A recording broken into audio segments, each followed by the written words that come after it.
নমস্কার বন্ধুরা, বাসন্তী কিচেনে আপনাদের স্বাগত। আজকে আমরা নিয়ে এসেছি একটি নতুন রেসিপি, পটল দিয়ে পনির মাখা মাখা তরকারি। চলো রেসিপিটা দেখে নিই। প্রথমে আমরা কড়াইতে তেল দিয়ে দিচ্ছি। তেলটা গরম হতে হতে ওইদিকে ছানাটাকে ময়দা দিয়ে ভালো করে মেখে নিয়েছিলাম। এখন এটাকে আমরা ভালো করে একটা শেপ দিয়ে দিচ্ছি। একই রকমভাবে আমরা বাকিগুলো বানিয়ে নিচ্ছি। সবগুলোকে আমরা ভালো করে পনিরের শেপ দিয়ে দিয়েছি। ওইদিকে তেলটা গরম হয়ে গেছে। একে একে পনিরগুলোকে কড়াইতে দিয়ে দিচ্ছি। এগুলোকে আমরা হালকা হাতে উল্টে পাল্টে নেব, না হলে ভেঙে যাবে।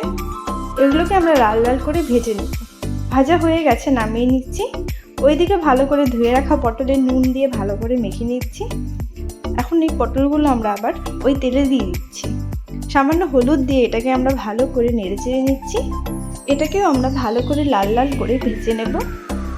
ভাজা হয়ে গেছে, এখন নামিয়ে নিচ্ছি।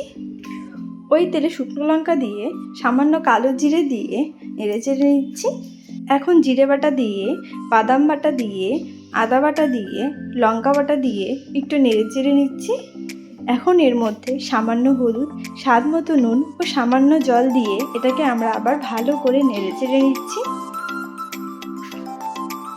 এখন এর মধ্যে ছানা দিয়ে আবার এটাকে আমরা নেড়ে চেড়ে নিচ্ছি। চুলাটা থেকে ভালো করে তেল বেরিয়ে গেছে। এখন সামান্য চিনি দিয়ে নেড়ে চেড়ে নিচ্ছি। এখন ভেজে রাখা পটলগুলো দিয়ে এটাকে আমরা ভালো করে কষিয়ে নেব। কষানো হয়ে গেছে, এখন সামান্য জল দিয়ে নেড়ে চেড়ে নিচ্ছি। উতরণে এসে গেছে, এখন পনিরগুলো দিয়ে দিচ্ছি। আবার এটাকে আমরা নেড়ে চেড়ে নেব। হয়ে গেছে, এখন নামিয়ে নিচ্ছি। পটল দিয়ে ছানার পনিরের মাখা মাখা তরকারি তৈরি। আপনারাও বানিয়ে দেখবেন, খুবই ভালো লাগবে খেতে। রেসিপিটা ভালো লাগলে লাইক, শেয়ার ও কমেন্ট অবশ্যই করে দেবেন। ধন্যবাদ।